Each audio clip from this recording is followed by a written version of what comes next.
आत्मा अच्छी अच्छी आत्मा इनके पास जाती है, उनका इत्तेफाक से अपना संस्कार कोई अच्छा आ जाता है, नेमत ये बन जाते हैं। जितने सुख ये बताते हैं इनके चेले, इतने तो हम पहले भी प्राप्त किया करते, साला सर जाया करते, हनुमान के पुजारी थे और कुछ भी मंत्र नहीं करते, चेन्नई को जो मिल गया वो मंत्र कर लिया। ये था हमारा पूर्व जन्म का संस्कार फल रहा था। हम सोचा करते हनुमान जी कृपा करें, हनुमान जी क्या की कृपा करें, वो आप भगत थे। तो पुण्यात्माओं, इनको काल ने इसे काम ला रखा कि इनते फिर कुछ समय के बाद कुछ भी लाभ नहीं होना इन साधनाओं से। और कुछ वर्तमान के जैसे महापुरुष हैं, संत हैं, इनकी अपनी पुण्य कमाई पिछले जन्म की घनी हो इनके साथ, और इनके वचन आशीर्वाद से छोटी मोटी राहत इनको मिल जाएगी, और उनके टैर की हवा कम हो जाएगी, दूसरा में डल जाएगी थोड़ी थोड़ी, ना वह काम करने जोगे ना वो रहेगा कितने जोगा। तो ये कुछ दिनों के बाद पूरा भारतवर्ष भी नास्तिक हो जाना था, यदि आज यह कृपा दाता की आपके ऊपर ना होती।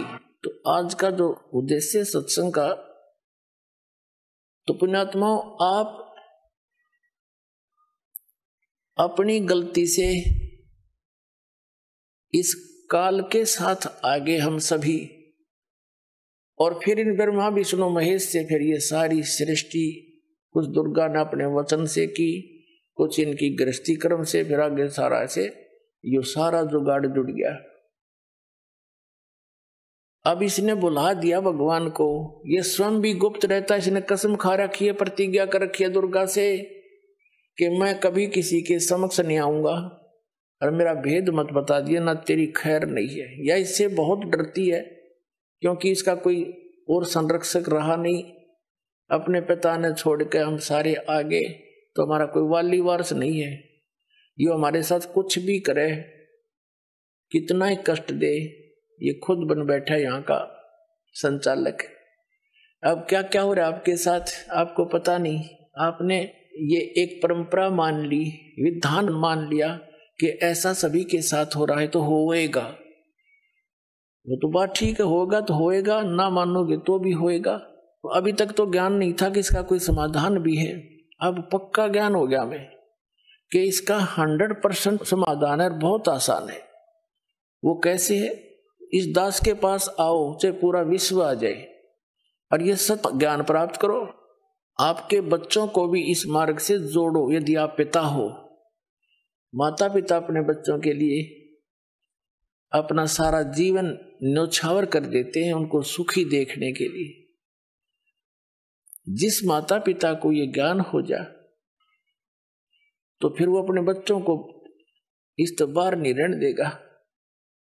जैसे सर्दी गिर रही हो और माता पिता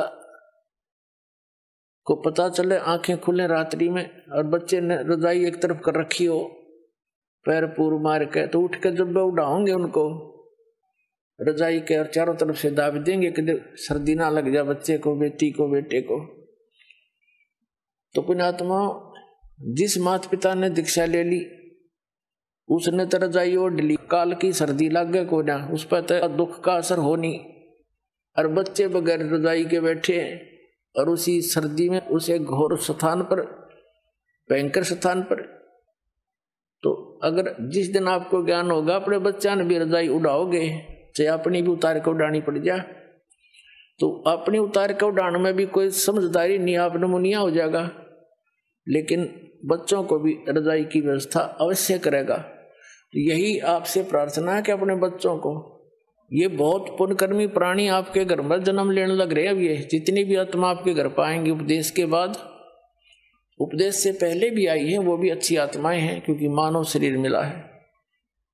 और उनको भी और आने वाली अन्य संतान को इस परमात्मा की रजाई में जरूर लपेट लेना, इसे बाहर ना रहना। फिर आप जब यहां से जाओगे,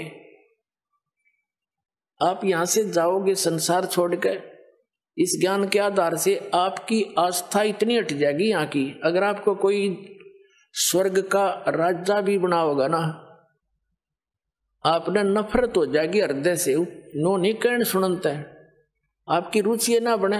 ये ज्ञान ऐसा दे देगा दास जो परमात्मा ने दे रखा, और सच्चाई के आधार से ये अपने नरक दिखाई देगा यहाँ का राष्ट्रपति प्रधानमंत्री, कि यो अपने कर्म फोड़े कति, दूसरा काम नहीं सारा दिन।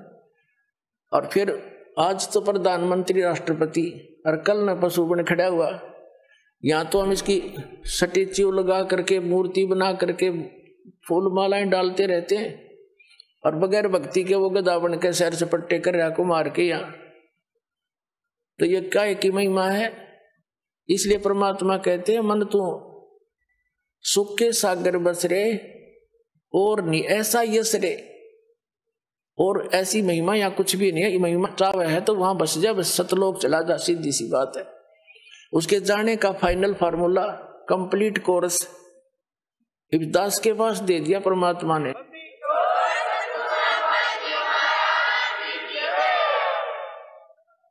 अभी तक तो जितने भी संत पंथ महंत परमात्मा के एक एक अंश को लिए बैठे थे,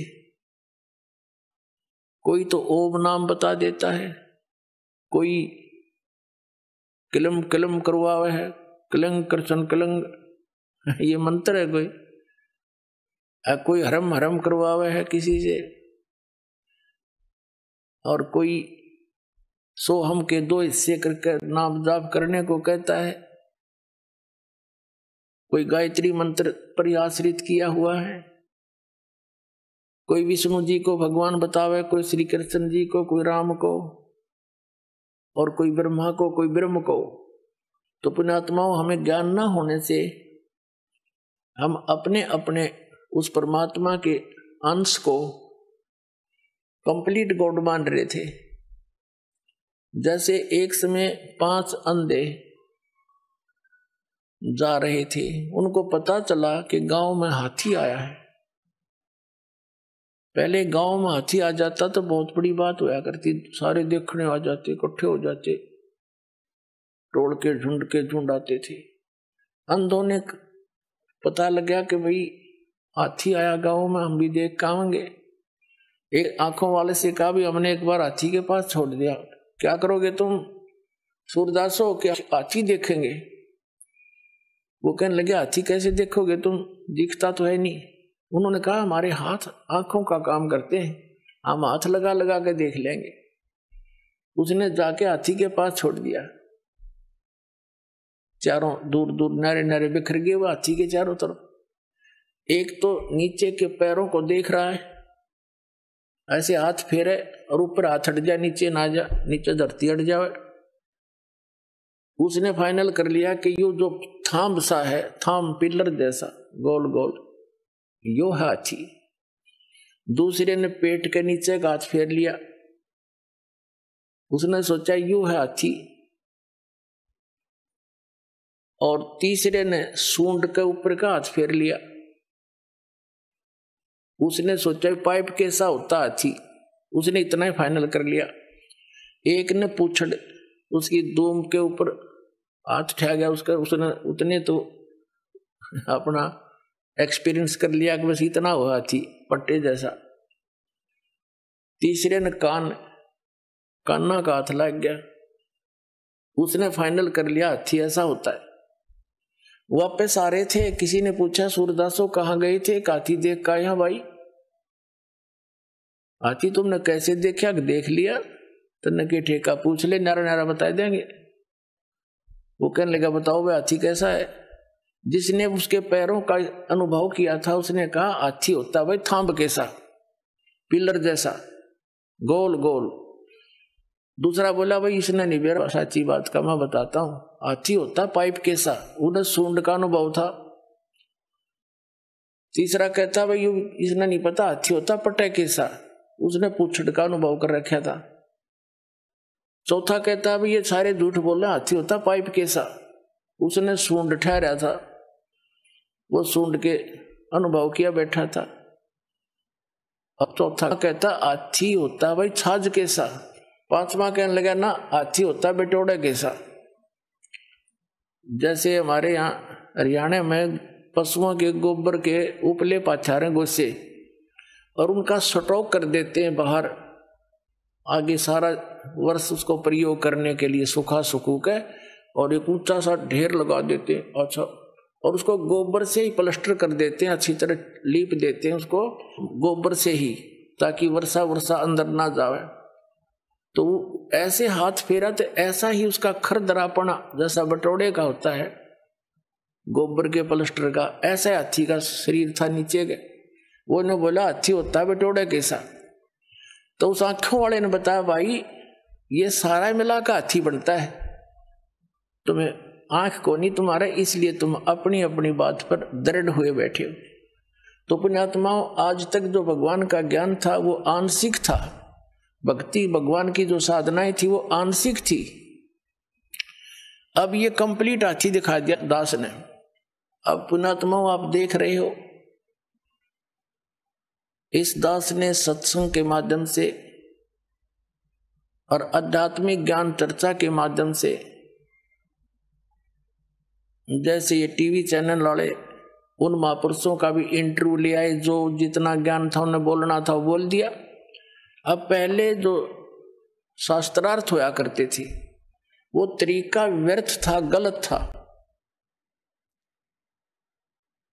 उसमें क्या होता था कि सब संस्कृत के ज्ञाता होते थे, ब्राह्मण से ही शास्त्रार्थ करता था, श्रोता अशिक्षित होते थे, वो संस्कृत जानते नहीं। जिसने थोड़ी सी भी धारावाहिक संस्कृत बोल दी और श्रोताओं ने उसकी ताली पीट दी, विजयी हो गया, बस ये कोई बात थी। और फिर शास्त्रार्थ वो करेंगे क्या? दोनों अज्ञानी, एक से जो गणा ज्ञानी था वो सिलेक्ट हो जाता। जैसे मैं ऋषि दानंद के साथ, मैं ऋषि को अगर कक्का पता नहीं इसने। अब क्या है कि अब परमात्मा ने सबसे पहले अपने को पहचानवाने के लिए आप जी को, इस परमात्मा ने सबसे पहले यह टेक्निक दी, इलेक्ट्रॉनिक मीडिया जिसको बोलते, और ये इंटरनेट सैटेलाइट बना के और ये सारा कुछ व्यवस्था करके प्रोजेक्टर तक की खोज करवाई। सदग्रंथों को हिंदी में उन्हीं इंजीनियरों से अनुवाद करवाया। अगर ये दास अनुवाद करता, इन सब का करना तो यही था, लेकिन किससे का यकीन नहीं होने दो, ये नकली नौकरी ने क्या पता संस्कृत आती है नहीं। और परमात्मा कबीर साहब के साथ भी इन्होंने यही अन्याय किया था, हमारे साथ किया था न्याय, कि वो कहते थे कबीर तो अशिक्षित है, ये जानता नहीं संस्कृत को, ये क्या जाने सत्य ज्ञान को, वेदों और ग्रंथों के ज्ञान को। वो तो जान थे, उन्हें भाषा की जरूरत नहीं थी। उसने भाषा की तो हमारे लिए जरूरत थी बताने के लिए, कौन सी भाषा में आप समझो, उससे हम बोल दिया करते थे। चीन में गए चीन वाली बोली, हरियाणा में हरियाणे वाली बोली उन्होंने, और पंजाब में गए पंजाबी बोली, क्योंकि वो पंजाबी में समझ सके। अब संस्कृत में करें जाओ गछामी गछामी कौन सुनेगा, उसने क्या समझेंगे। एक भाषा विशेष है, थोड़ा ही विद्वान बन जाता है। तो इसी प्रकार उस समय उनकी दाल गलगी के कबीर जी अशिक्षित हैं, ये क्या जाने सदग्रंथों को। और आज यही दशा होती है, दास इसका हिंदी अनुवाद करके सुनाता, कोई ना माना हो, तो परमात्मा ने दया करी, उन्हीं से अनुवाद करवा दिया। और कहते हैं चोर चुरावे तुमड़ी गाड्डे पानी में, वो गाड्डे वह ऊपर आवे, न सच्चाई छे नहीं ना। इन्होंने खूब अपने अज्ञान विधान से सदग्रंथों के अर्थ अनर्थ करने चाहे, लेकिन सच्चाई फिर भी ऊपर आई, ये छुपा नहीं सके। तो दास ने फिर ये क्लियर कर दिया, तो अब ये साफ हो गया।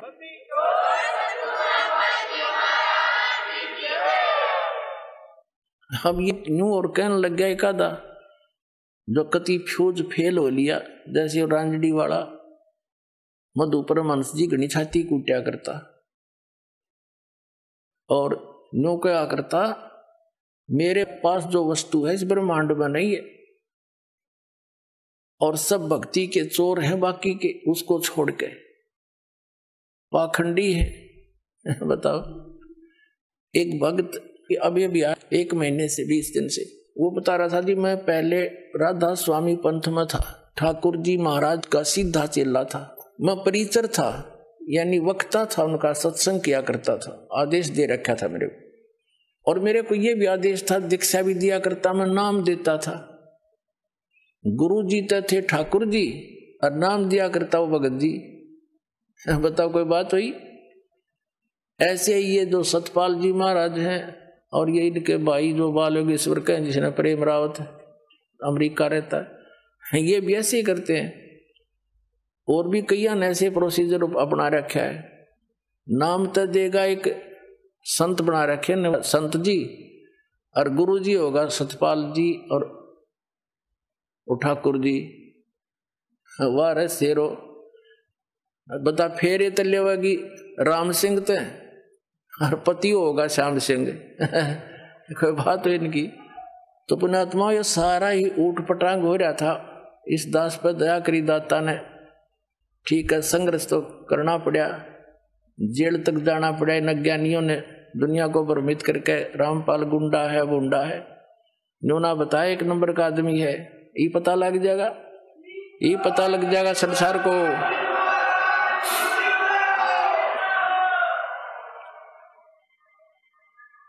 तो इनका वो बता रहा था कि जी मैं वहां से छक लिया, 30 वर्ष रहा मैं वहां पर। 50,000 व्यक्तियों को मैंने वहां दीक्षा दे दी और ठाकुर जी के जोड़ दिए राधा स्वामी वाली। फिर मेरा वहां से मन हट गया किसी बात पे। फिर टीवी देखा, इनका सत्संग सुना श्रीमद परमहंस जी का, अच्छा लगा। कुछ उनसे हटकर बात थी थोड़ी बहुत, नाम नूम दीक्षा दीक्षा वह हूं तो मैंने वहां दीक्षा ले ली। 2 वर्ष से वहां मैं जुड़ा हुआ था श्रीमद परमहंस से, जम्मू वाले से। फिर कुछ दिन के ही बाद आपका सत्संग भी आता था, वो भी सुनने लगा मैं। अब 2 वर्ष से मैं आपका भी सत्संग सुन रहा था और वो अपने सेकंड गुरु जी का भी सुन रहा था, श्रीमद परमहंस जी का। और हम ये सोचा करते थे, हमारा ग्रुप था सैकड़ों का, हम ये सोचा करते भी दोनों अपने आप को नो कहे, हम जो वस्तु मेरे पास है किसी के पास नहीं। अब हम निर्णय कैसे करें? या तो जब बात पड़े ये दोनों आमने सामने हो किसी दिन, हम नो सोचा करते। 10 दिन के बाद वह दया भी होगी, साधना टीवी पर दोनों आमने सामने। और सत्संग जब शुरू हुआ बड़ी खुशी हुई हमने, अगले दिन की दोनों की जो सच्चाई सामने आ जाएगी। मैंने सब जगह फोन लगा दिया, जो श्रीमद परमहंस के मेरे साथी चेले थे, और सब ने अपने टीवी ऑन कर लिए, इधर उधर जाके इकट्ठे होकर बैठ गए सारे ग्रुप के ग्रुप। तो वो कह रहा था जी 3 घंटे प्रोग्राम चला, और जब प्रोग्राम समाप्त हुआ मैंने तो सर मारा धरती में पटक के, हे भगवान देख यो कित मूर्ख बना रहा था हमने आज तक। फिर लगे मेरे पास फोन आने सब साथियों के, कहने लगा ईब के करें के पायस मधु परमहंस दौरे खाखी कति खोखा। तो हमने सकीम बनाई, चलो वहां आश्रम में सैकड़ों की संख्या मां का नाम लेगा उस मधु परमहंस के।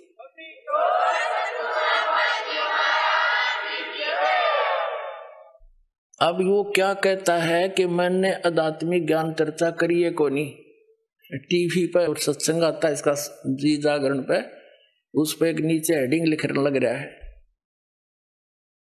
देख ये संत है, यानी आर को स्वीकार ना करके बकवादों में बढ़ गए। जैसे दो सही पहलवान हो और दोनों कुश्ती करते हैं और एक तो हारे जीते गए, एक ने दूसरे को हरा दिया, तो दोनों गले से मिलते हैं और हाथ मिलाते हैं और खुश होकर अपनी हार स्वीकार करता कि मार गया यू जीत गया। भाई सरेआम कहते वो है महान आत्मा, ये महान आत्मा है।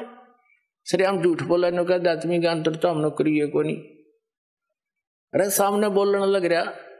अब आध्यात्मिक ज्ञान चर्चा क्या चीज है? परमात्मा के बारे में आप कहीं बैठकर किसी से चर्चा कर लो, आध्यात्मिक ज्ञान चर्चा है। टीवी वालों ने उससे पूछ लिए, जो प्रश्न पूछने थे उनका उसने जवाब दे दिया, इधर से हमारे पूछ लिए हमने जवाब दे दिया, दोनों चला दिए। और आध्यात्मिक ज्ञान चर्चा कौन सी हो भाई? अब इसका सिर घूम गया, अब इन्हें ठिकाना नहीं रहेगा इस पृथ्वी पर। देख लेना, या तो इन्होंने स्वीकार करना पड़ेगा और कहना पड़ेगा अपने चेलों को। एक व्यक्ति कह रहा था, नाम ले लिया उसने यहाँ करके, उसी का चेला था। वो बोला जी मैंने उनसे फोन पर बात करी उसी दौरान कि महाराज जी से बात कराओ। पहले बात करते थे, फिर बात करनी बंद कर दी। चेला ने उठाया फोन तो वो कहने लगे कि अभी यू के पाया 4-5 साल मेरे खो दिए तुमने। अरे ये झूठ बोला इंद्री, कोई तो प्रमाण दिखा दो ताकि हमारा दिल डटे, हमें कोई शांति दो। ये 8 कमल बतावे और संत रामपाल ने ये 9वां कमल कबीर सागर में दिखाई दिया। अरे यो 8वां कमल बताओ, शर्तों ऊपर सवा हाथ है किसे गए, हाथ मार के देख लो है किते, छोटे में झूठ बोलने लग रहा। वो कहाँ 8वां कमल इसने सपने में भी ना बता। अरे यू 11वां द्वार बतावे, उन्होंने 12वां द्वार सच्चाई के साथ प्रमाणित कर दिया दिखा करके। यू मंत्र कौन से देता है, सतगुरु सतनाम रेखू कान में, नो कहता है मैंने वही दिए हैं नाम जो परमात्मा कबीर जी ने धर्मदास जी को दिए थे। ये भी बोलता अपने आध्यात्मिक ज्ञान चर्चा में इंटरव्यू के दौरान। और दास ने दिखा दिया कि धर्मदास जी को कौन सा मंत्र मिला था, 2 अक्षर का सतनाम। और किस किस महापुरुषों ने वो 2 अक्षर के मंत्र जाप किया जिनको हम मोक्ष प्राप्त मानते हैं, उनके इतिहास दिखा दिया। उन्होंने भी यही नाम जाप किए थे जो दास आपको प्रदान करता है। वो मंत्र नहीं थे, वो गलत है। अब ये दूसरा आप देखो पुण्यात्मा, दास अभिमान नहीं करता क्योंकि मेरा अपना कोई बनाया हुआ, इसमें कोई योगदान नहीं है। ये गॉड गिवन नॉलेज है, कबीर भगवान का दिया हुआ है। दास को तो इस योग्य उस मालिक ने बना दिया कि तू पहचान इनको, समझ सब सदग्रंथों को। बुद्धि भगवान ही देता पुण्यात्मा। यहाँ का कितना इंटेलिजेंट आदमी हो, एक कंप्यूटर बना के दिखा दो भारतवासी। अब कंप्यूटर किससे बनवाया, उसको कल परमात्मा ने दी, वो भी इंसान ही है। और गॉड गिवन परमात्मा ने बनवाया, उससे ये कंप्यूटर ये सारा कुछ जीव नहीं बना सकता। जीव अभिमान करे तो मूर्ख है। तो यह दशा दास की समझ लेना कि ये कंप्यूटर परमात्मा ने बनवा दिया दास का, और इसमें सारा फिर कर दिया। सबके इतिहास पढ़े, पवित्र ईसाई धर्म के व्यक्ति पवित्र बाइबल से परिचित नहीं, उनके गुरु तक परिचित नहीं, वर्तमान के जितने भी उनके वक्ता हैं। और पवित्र हिंदू धर्म के या आचार्य शंकराचार्य हमारे सदग्रंथों वेदों और गीता से परिचित नहीं,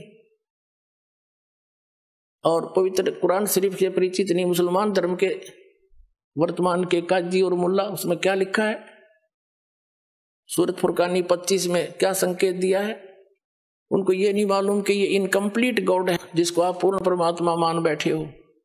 सूरत फुरकानी 25 आयत नंबर 52 से 59 में कुरान शरीफ का ज्ञान दाता अपने पैगंबर हजरत मोहम्मद को कह रहा है कि हे पैगंबर, तो इन काफरों की बात मत मानना। ये कबीर को भगवान नहीं मानते, वो कबीर है समर्थ शक्ति, और उसके लिए संघर्ष करना, इनकी बात तो मत आना।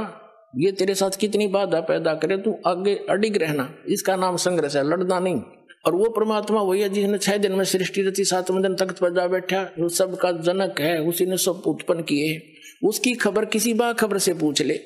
इससे सिद्ध हो गया कि जो कुरान शरीफ का ज्ञान दाता है उसको मुसलमान धर्म अपना अल्लाह मानते हैं, और वो अल्लाह तो किसी अन्य अल्लाह की ओर संकेत कर रहा है। तो क्या ज्ञान है इनको, बताओ कौन है फिर वो अल्लाह। इस दास ने पाया वो अल्लाह, आओ बताऊंगा कौन सा वो अल्लाह, कबीर अल्लाह।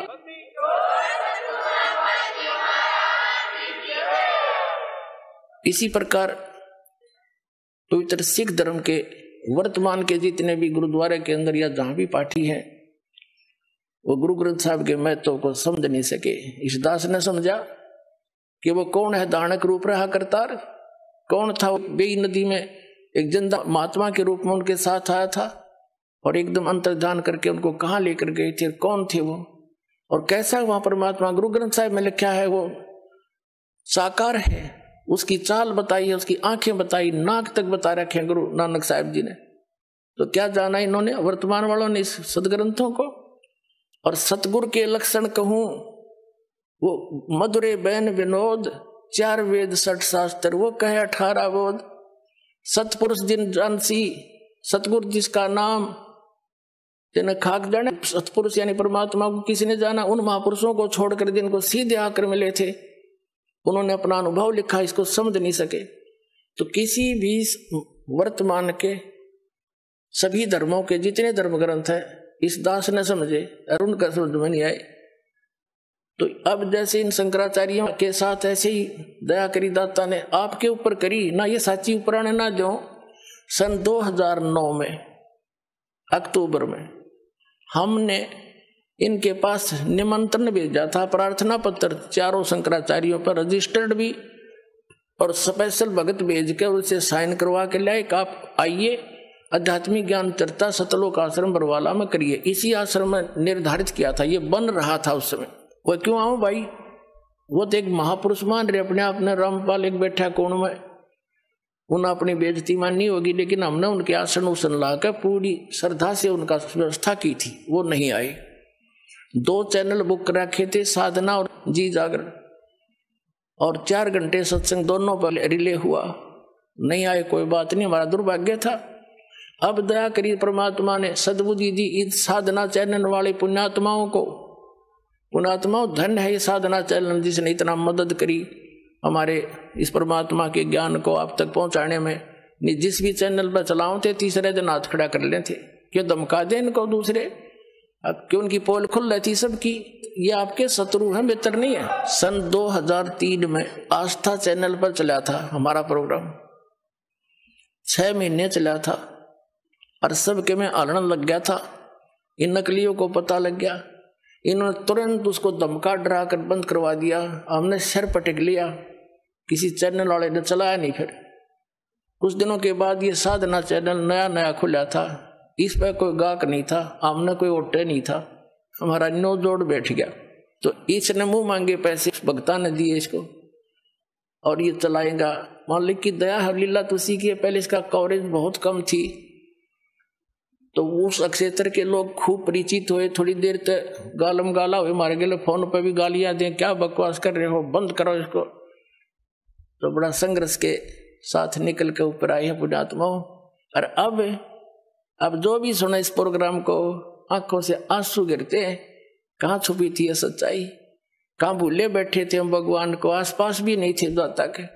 पहले जब भी हमारा ये सत्संग शुरू होता था साधना चैनल पर, और 10-20 फोन आ करते गाली देने वालों के, तुम क्या बकवास कर रहे हो, तुम ब्रह्मा विष्णु महेश के माता पिता बता रहे हो। ये भगत कहा करते जी ऐसे हो रहा भी चलने दो, तुम बोलियो ना, भला बुरा सबका सह लो, आन दो टाइम। भगवान का बोला शब्द है, कोई मेरा अपना कहा हुआ थोड़ा ही है। प्रमाणों को देख देख कर सबके बुद्धि सेंटर में आ गई, भाई सच्चाई तो ये है। तो इसी आधार से इन शंकराचार्यों से इन्होंने जाके इंटरव्यू लिया, बड़ी मेहनत करी, और फिर उसको चलाया दास ने। फिर उनकी धोती सारे की कख नहीं पाया। अपने आत्माओं एक इंटरनेशनल स्तर के चैनल है दोनों, जी जागरण और ये साधना। डिश टीवी पे यू चल है, एयरटेल पे यू, और बाकी बहुत स्थानों पर केबलों पर आता है, और सब पे आध्यात्मिक ज्ञान चर्चा चला दी। और उनके मुंह में जबान नहीं रहा, सदमा सा हो गया सबके, सांस नहीं काटते। बोलो बताओ, या तो मैं गलत कह रहा हूं तो बताओ, रामपाल गलत कह रहा है बताओ कितने फ्यूज हो गए वो सारे। कहते हैं तारा मंडल बैठ कर चांद बड़ाई खावे, उदय भया जब सूरज का स्यों तारों छप जावे। और ज्ञान सब ज्ञानड़ी कबीर ज्ञान सो ज्ञाने, जैसे गोला तोब का अब करता चले मैदाने। अब ये सब मैदान छोड़कर भाग गए जितने संत हैं, बोलते क्यों ना, जवाब दो। तो इससे बुद्धिमान समाज समझ जाएगा कुछ दिन में कि कख नहीं इनके पास, और बुद्धिमता इन महापुरुषों की ये होगी। ये स्वयं कह दें भाई कोई बात ना। देखो वही सदग्रंथ है जिनको मानते थे, उन्हीं में प्रमाण दास ने दे दी। ये सच्चाई है तो इन्होंने भी कहना चाहिए इस बात को। और कोई इसमें हार जीत नहीं होया करती, हार जीत तब मूर्ख आदमी बना करे। हम परमात्मा के बच्चे हैं, सारे कष्ट पा रहे यहाँ पर, और इनका बहुत बड़ा उपकार हो जाएगा जब अपने मुंह से जल्दी कह देंगे ना, तो सब समझ जाएंगे वे सचमुच सच्ची कहे हो, क्योंकि कुछ एक संतों ने तो ये कह दिया है कि रामपाल की पुस्तक नहीं पढ़ना, रामपाल का सत्संग नहीं देखना। तो क्या वो मित्र है उनके? वो तो दुश्मन है। सबका सुनो सत्संग और कंपेयर करो, सबके साथ तुलना करो, तो संत नहीं है। जैसे ईसा मसीह जी ने कहा था कि ये तुम्हारे जो गुरु हैं ये तुम्हें बहुत अच्छे लगते हैं, बड़े शरीफ दिखाई देते हैं, पर ये तुम्हारे दुश्मन हैं। ये भेड़ नहीं, ये भेड़िए हैं। तुम इनको भेड़ समझते हो, ये भेड़िए हैं, तुम्हारे जीवन का नाश कर रहे हैं। हरी नहीं बात था, उसको क्रश करवा दिया था। वो उपकारी आदमी था और उन दुष्टों ने अपना, क्यों उसमें शिक्षा थी को नहीं, राजाओं को बका दिया, प्रजा को बका दिया और उस महापुरुष को क्रश करवा दिया, उस महापुरुष को। और वही तरीका दास के साथ अपनाया था करुथा कांड कराने के लिए। लेकिन अब मालिक का साथ था हमारे और उसका वचन था, प्रमाण हमारे साथ थे, सीडी हमने बनाकर समाज में भेज रखी थी। तो वही काम दास के साथ करना था। करुथा कांड झूठ झाट बोल कर, अफवाह फैला के, इतना अफवाह फैला दी जब समाज में मुझे मारने के लिए कि इसको मार भी देंगे तो जनता नहीं कहेगी ठीक हो गया, निकम्मा आदमी था, मारना चाहिए था। उसी उद्देश्य से उन्होंने फिर आक्रमण किया करोथा आश्रम पर। इस मुख्यमंत्री हरियाणा के भूपेंद्र सिंह हुड्डा के कहने से, क्योंकि ये भी आर्य समाजी है। और महर्षि दयानंद की पोल खोल दी, मैंने वेदों से तुलना कर दी उनके सत्यार्थ प्रकाश की, और इतना ही कहा था भाई आप इसको सत्यार्थ प्रकाश महर्षि दयानंद का लिखा हुआ मानते ही हो। और ये महर्षि दयानंद कहता है कि वेद सत्य है, वेदों में जो लिखा है वो मुझे मान्य है और इसके अतिरिक्त मैं किसी की बात को स्वीकार नहीं करता। तो वेदों से तुलना कर दी कि महर्षि दयानंद कह रहा है कि परमात्मा पाप नाश नहीं कर सकता। ये दुर्वेद अध्याय नंबर 8 के श्लोक नंबर 13 में स्पष्ट किया है कि परमात्मा घोर पाप भी नाश कर दे साधक के। फिर वो भगवान के साथ जो पाप है नाश नहीं कर सकता, वो साबुन के साथ जो मैल नाश नहीं कर सकता, फिर साबुन भी क्यों कहते हैं उसको? ऐसे इसके ढेर सारे प्रमाण वेदों से ही कैंसिल कर दिया। ये कति फ्यूज हो गया। इन आचार्यों ने पता चला कि ईब तुम्हारी रोजी रोटी जावेगी, जय हमारे अनुयायियों को पता लग गया। इसलिए इन्होंने उनकी जनता का दिमाग बदलने के लिए मेरे को बदनाम करा, छक्के इतना बदनाम कर दिया कि घर के भी नफरत कर दिया आदमी थे, जो इतनी भी झूठ होती हमारे अंदर। लेकिन आज वही रामपाल है, शिखर में जाएगा यो ज्ञान। हाँ, पता लग जाए सबको।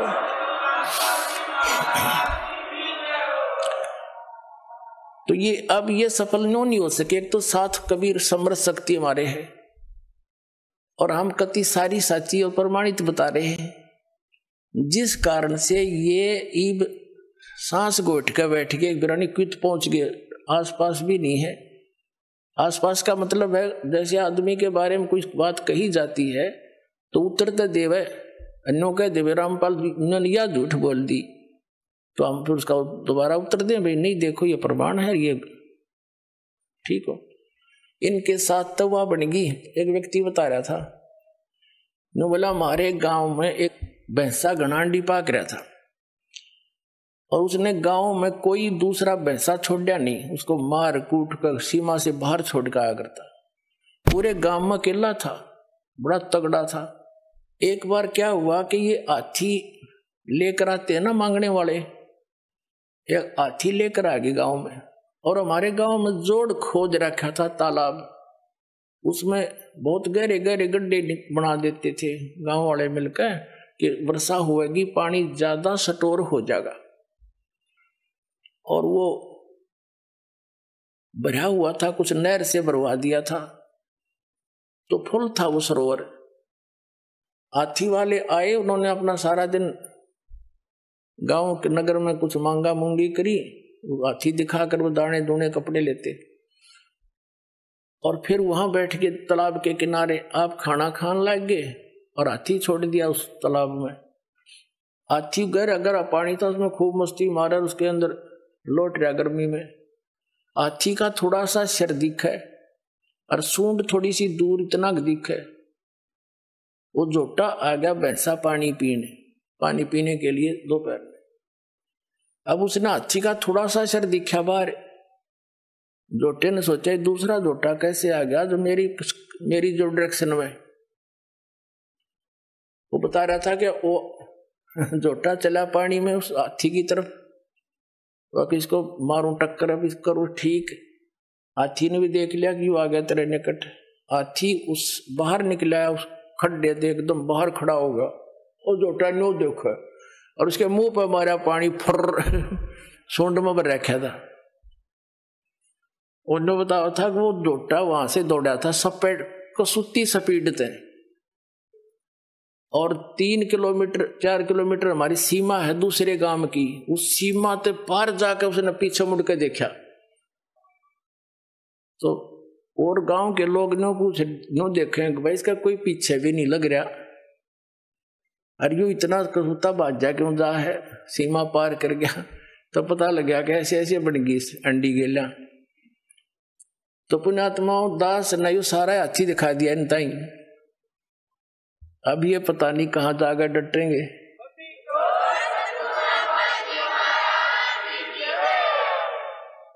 तो प्रसंग था कि परमात्मा ने आकर के यहां बताया है कि पुण्यात्मा तुम गलत स्थान पर फंस रहे हो, आप यहां के वासी नहीं हो, ये आपका स्थायी स्थान नहीं है, और आपको भी पता इस बात का तो स्थायी नहीं है। इसका विकल्प ये है कि जितने आप हो, आपके बच्चे, रिश्तेदार, रिलेटिव, उनको पूरी तरह समझाने की चेष्टा करो, भले ही वो एक बार ना माने, प्यार से दूसरी बार 5-10 दिन के बाद जाकर फिर स्टार्ट करे, 10 दिन के बाद फिर पहुंच जा, धीरे धीरे स्वाता जैसे उसको जितना स्वा उतने बोला फिर चुप हो जाते, वो गाली भी दे बोला ही नहीं, क्योंकि हम सारे ऐसे थे, भ्रमित थे। और फिर धीरे धीरे यह बात आप पर समझ में आ जाएगी।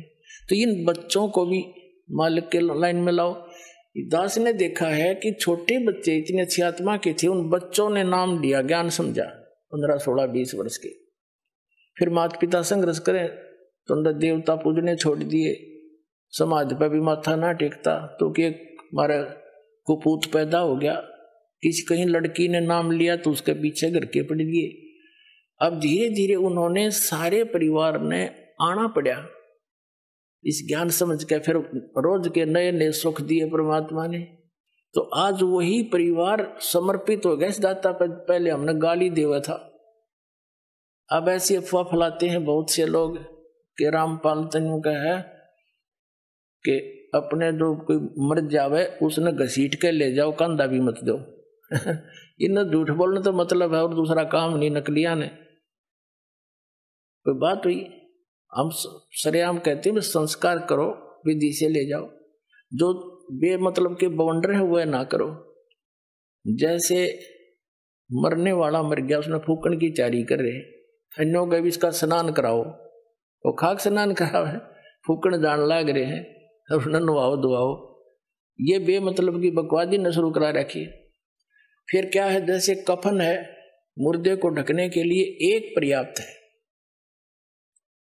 अब क्या परंपरा बना रखी है, आसपास के जितने भी व्यक्ति होंगे, घर हैं जैसे उसके 10-20 घर हैं आसपास के कुल के लोग, तो 10 से के 10 चादर डालेंगे उसके ऊपर और उन्हें फिर फूकने जाएंगे। तो बात हुई है, ये एक्स्ट्रा वेजेंस बे मतलब की बकवाद। एक कफन डालो, तो हमारे विरोधियों ने क्या अफवाह फैला रखी थी कि रामपाल तनु का कफन भी मत डालो। रामपाल नु कहा ये एक्स्ट्रा मत डालो, एक अवश्य डालो। ये तो चादर भी डालना तो नाट्य है, बुढ़िया मर जाओ उस पास की 20 चुंदड़ी डालेंगे, 20, एक बतेरी ढक के ले जाना, फूक के आना है। बता क्या मतलब है ये? तो इस तरह की जो अनावश्यक परंपरा है यह खत्म करनी पड़ेगी हमने। कोई बुद्धि से काम लो, नो थोड़ा कोई किसी के कहने से धक्के से मैं कह रहा हूं, ये ऐसे प्रमाण दूंगा कि आप अपने आप मानना पड़ेगा आपको, इसकी आवश्यकता ही नहीं है। तो इस प्रकार ये जो क्रियाएं हमने अननेसेसरी बना ली, ये परंपराएं, ये भी हमारे भक्ति बाधक है। जो भक्ति नहीं करता वो कुछ भी करो, हमने क्या दिक्कत है। जो डॉक्टर के ट्रीटमेंट के अंडर है तो डॉक्टर उसी के लिए परहेज बताता है। दूसरा से कितना रोगी हो उसकी दवाई ना ले रहा हो, क्या बताओगा उसको परहेज, कुछ भी खा मर। तो कहने का भाव ये है पुण्यात्माओं कि आप यहां गलत स्थान पर आ गए, ये रहने का स्थान नहीं है।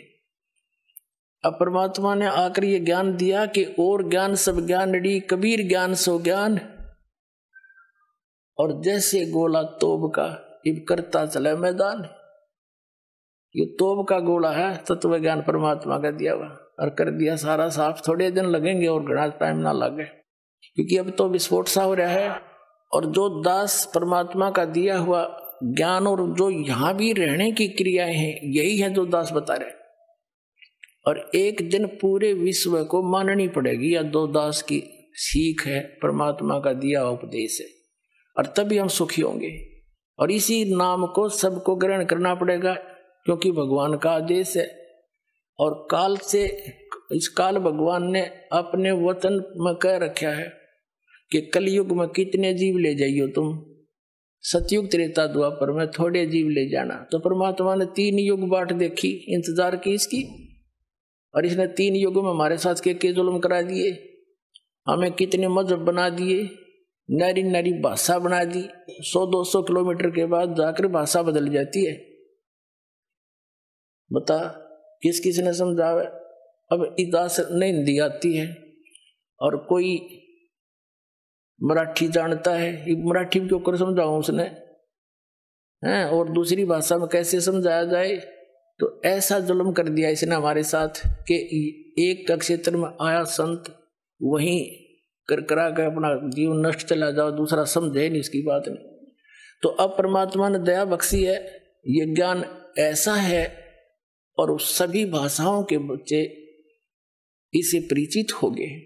अब वो अपनी अपनी लैंग्वेज में इनको बना के तत्व ज्ञान को छपवा रहा है और अपने बहन भाइयों को वहां बांट रहा है। तो परमात्मा ने ये मीडिया बना दिया।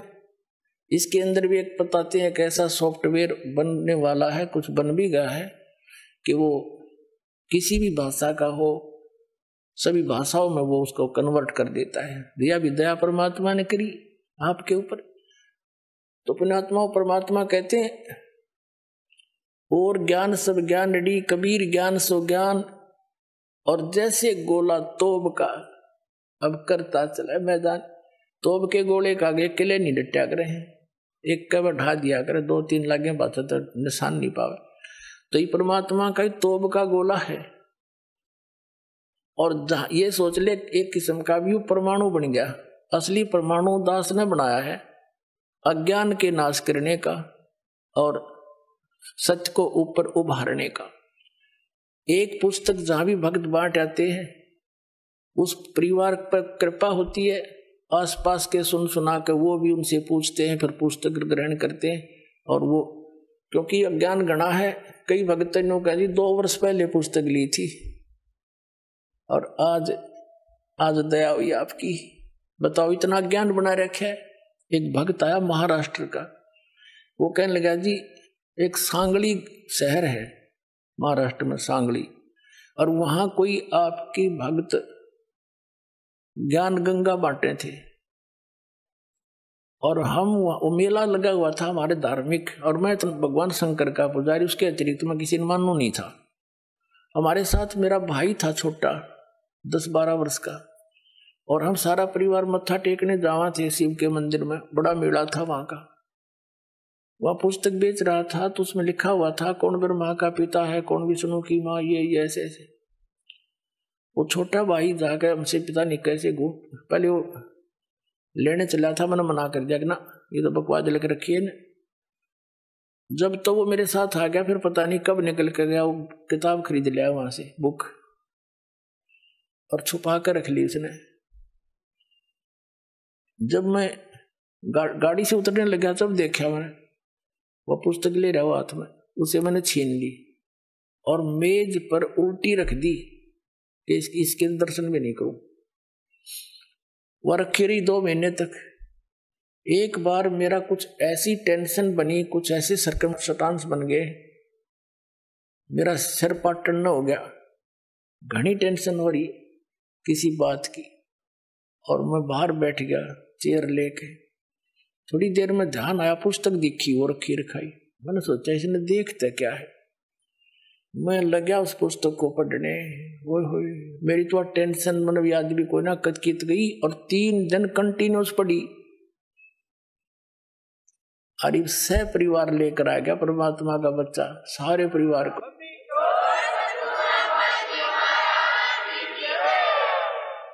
तो ये एक किस्म का परमाणु बन गया ये पुस्तक परमात्मा के ज्ञान की।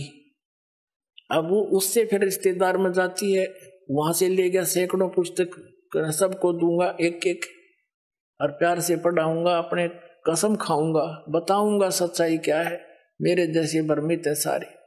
तो पुण्यात्माओं, आप सबका दायित्व बनता है यो कि अपने भूला न राह बतावे। और पहले जब बताना, जब आपका विश्वास हो जाए कि दास सच्ची कह रहा है, ना भूल के भी इसका जिक्र ना करना जब तक आपका विश्वास ना हो। और विश्वास तो दास करा के छोड़ देगा, कोई बड़का का लेख है, भगवान के बताया हुआ ज्ञान, इसमें इतनी भी मेन मेख नहीं पा सकती। और ये स्वीकार करना पड़ेगा, एक दिन आएगा। तारा मंडल बैठ कर ये चांद बड़ाई खावे, उदय भया जब सूरज का स्यों तारों छुप जावे। अभी तक हम जिस भी देवी देव ने पूजे थे, हमने वो गणाए में मावान लगे था, और परमात्मा के इस ज्ञान की रोशनी में अब ये सभी ज्ञान ऐसे छुप जाएंगे, ऐसे निष्क्रिय हो जाएंगे, निरस्त हो जाएंगे, जैसे रात्रि के समय तारामंडल के अंदर आकाश में चंद्रमा सुशोभित होता है और सबसे ज्यादा प्रकाश युक्त नजर आता है। जब सूर्य उदय हो जाता है, वो रहता विद्यमान है पर उसका अस्तित्व नहीं रहता, हमारे लिए उसकी आवश्यकता नहीं रहती उस समय। तो अब ये सूर्य का उदय हो रहा है। अभी तो ये समझ लो वो देसी भाषा में झोल बोला सा ही है, यानी थोड़ा सा वो सूर्य उदय होने से थोड़ा सा पहले रोशनी होती है। अभी तो इतना होया है यो।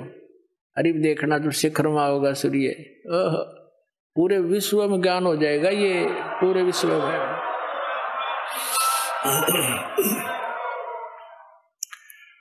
तो परमात्मा क्या बताना चाहते हैं कि आप यहाँ के वासी नहीं हो, आप सतलोक में रहा करते, वहाँ सारे सुख थे, और अपने पैर पे आपको आड़ा मार लिया।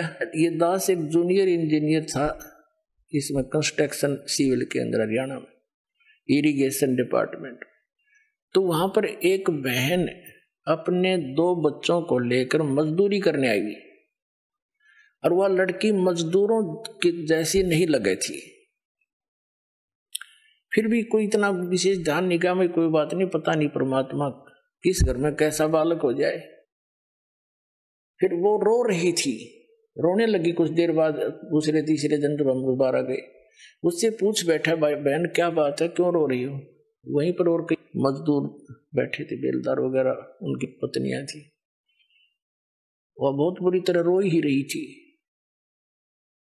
उसने थोड़ी सी देर बाद से फिर बताई साची कि मैं ऐसे ऐसे एक बहुत बड़े घर की बेटी थी, सेठ है मेरा पिताजी, बहुत बड़ा पैसे वाला, और मुझे सारी सुविधा थी, और जो मेरा पति है ये हमारे यहाँ नौकर रहा करता,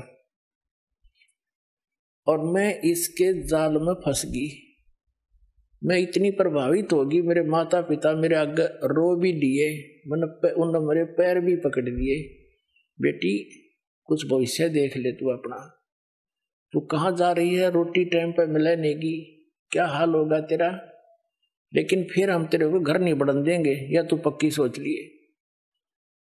मैंने एक नहीं मानी, और इस मेरे पति की बातों में इतनी फंस गई, हम वहां से घर से भाग गई। अब ये जो मैं पैसा लेकर आई थी, 1-2-4 लाख रुपए, वो खर्च खरीदी है, सारा शराब पीता है। अब मैं मजदूरी करती हूँ और वो मेरे पैसों से शराब पीता है, और बोल लो तो मैंने रोज कूटे। अब कोई मेरा वाली वारस रहा नहीं कि तो मैं दुख रोज दूं जाके, मैंने अपने पैर पे आपको आड़ा मार रखे। तो पुण्यात्माओं, आज आपकी वो दशा है, आप उस समर्थ ने छोड़ के इस कंगाल के साथ आ गए। और यहाँ हर एक चीज का टोटा, समय पर टूक नहीं, वर्षा हो जा, 2 दाने हो जा, ना भूखे मर जा, अकाल गिर जा। उस समर्थ को, उस स्थान को छोड़कर आप यहाँ भिखारी बन गए। और वहां सदा व्रत था, यहाँ टाइम पर टूक नहीं मिल रहा। 90% व्यक्ति दुखी है, यहाँ 90% हैंड टू माउथ है। और कम से कम विश्व के 20-30 बल्कि 40% आदमी मांस खा के गुजारा कर रहे। मछली कोई खाने नहीं, ये खाने की चीज है, नरे पाप कमाने। तो कहने का भाव ये है पुण्यात्माओं, हम गलत स्थान पाएंगे, या वह वस्तु है ही नहीं जो हमने, जिसकी हमें आवश्यकता है, अति आवश्यकता है। किस किस चीज की आवश्यकता है? तो मृत्यु नहीं होनी चाहिए। अगर हमारी मृत्यु ना हो, हम फिर भी से ढीठ हो रहे हैं, कोई दिक्कत नहीं, तो हाथ भी कट जाए, पाँव भी कट जाए, मृत्यु ना होनी चाहिए। अरिया भी कंपलसरी। दूसरा, बुढ़ापा नहीं होना चाहिए, कोई वृद्ध होना पसंद नहीं करता, सारे होंगे। फिर आप देख रहे हो यहाँ सारी सुविधा चाहिए, बड़ी कोठी, सबकी इच्छा है बड़ी कोठी हो, कार हो, पार्क हो, डली हो, सरोवर हो स्नान करने। तो ये सुविधाएं आप यहाँ खोज रहे हो, जहां 7 जन्म भी 100 असंख्य जन्म नहीं पा सकती आपको। ये सतलोक में है, आपकी ज्यों की त्यों रखी है, वहां आपका सारा सामान सुरक्षित है। लेकिन आपकी बुद्धि कद सेट होएगी जिस दिन आपकी बुद्धि यहां से इस ज्ञान से हटेगी। ये ना सोचना दास को एक लोक वेद दंत कथा सुना रहा है या किसी डूम बाट की गाई हुई कथा सुना रहा है। ये तो वो वचन सुना रहा है जो परमात्मा ने स्वयं अपने घर का भेद दिया आकर के, और जिन महापुरुषों को साथ ले गए फिर वापस छोड़ा। उन्होंने इसलिए छोड़ा था कि ये मेरे गवाह बन जाए, फिर बाद में मेरे बच्चों को गवाही दे जाए कि सचमुच कबीर इज गॉड, कबीर परमात्मा है और सतलोक में ये सारे सुख हैं।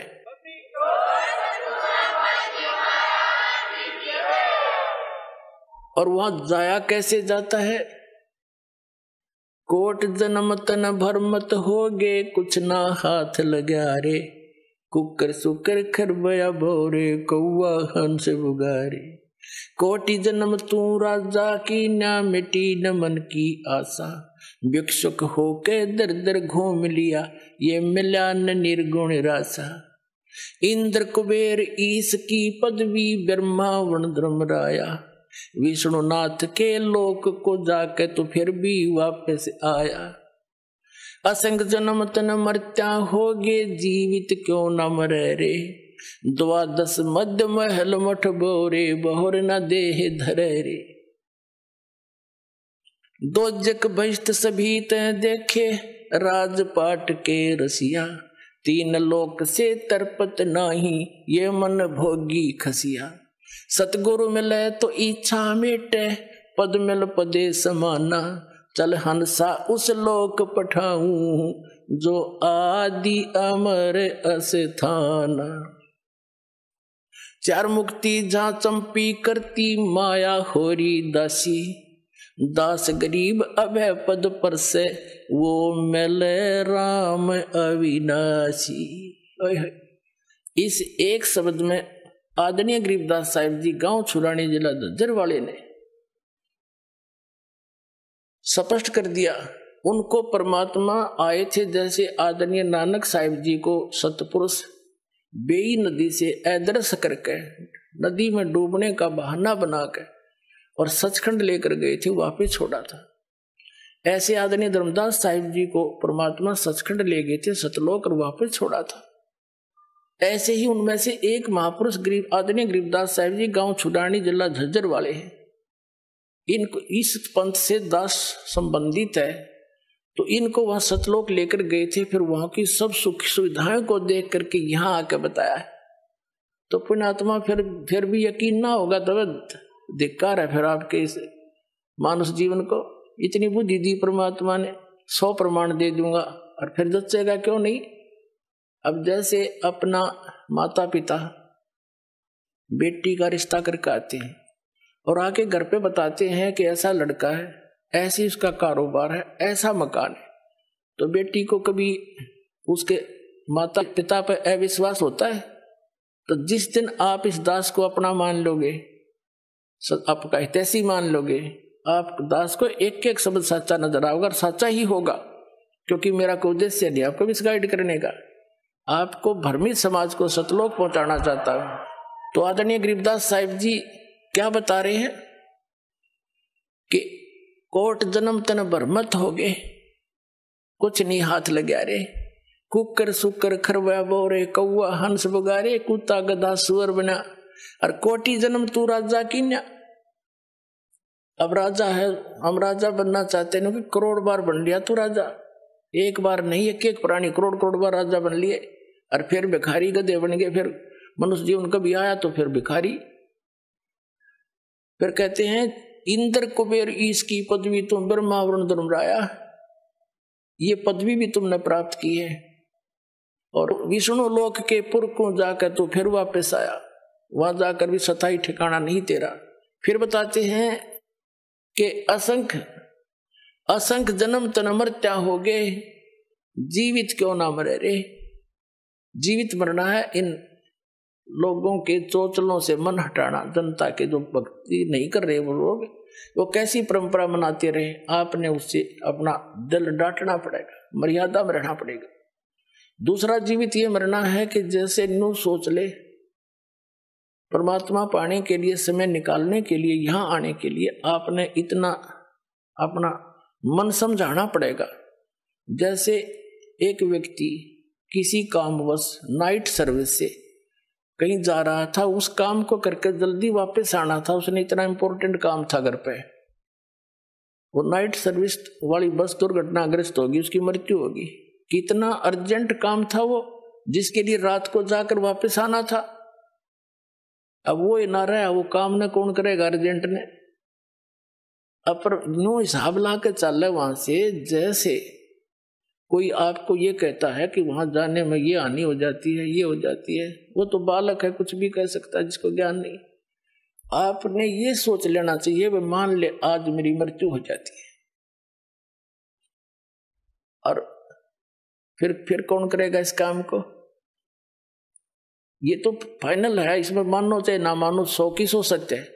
फिर नो सोच के आ जा कि मैं आज नो सोच ले मर गया, और चल सत्संग। ये तक ऐसे कहते देसी भाषा में, काम छोड़ने काम होया करे। अब मान लीजिए फिर 3 दिन पाछे, चौथे दिन आप फिर पहुंच गए, 5वें दिन वापस। अब 3 दिन नो सोच ले आप मर गए, और उस 3 दिन में जो भी काम खराब हो गया अपना फिर सेट कर लेंगे। हर्जा परमानेंट टिकट कट की, फिर कौन संभालेगा उन्हें। तो इसको कहते हैं जीवित मरना। 3 दिन जीवित मर लो, अब देख लो मेरे बाचा क्या होगा, फिर भी तो होगा उसका कुछ जुगाड़। तो इतना दिल डांटना पड़ेगा आपने। तो कहते हैं असंख्य जन्म तन मरत्या हो गए, एक बार जीवित क्यों ना मरे रे, और 12 मद महल मठ बोरे, बहुर ना दे धरे रे। अभी तक ये 10वां द्वार की जो है ना धुन ला रखी थी, रट लगा रखी थी, 10वां द्वार पार कर दे, 10वां द्वार पार में भगवान, अरे कि जम्मू रांजड़ी वाला श्री मधु परमहंस कबीर पंथी को और कख पता नहीं, यू घर में छाती पीटा करता, घर में खिड़की पा गई, घर में द्वार पा गया, किसी ने नहीं बताया आज तक। अरे क्या हो गया, जब कबीर सागर में पढ़ लिया घर में द्वार, कहीं से इतने गलती से, कबीर सागर में तो बर्मा लिखा फाइनल, उसमें पूर्ण ब्रह्म है। तो कहने का भाव यही, दास ये भी छाती नहीं कूटता कि मैं सबसे बड़ा हो गया ना, मैं आपका दास हूं, लेकिन मुझे वो माल मिल गया जिसकी आपको जरूरत है, और फ्री दे रहा हूं, ले लो आके, इतनी सी बात है।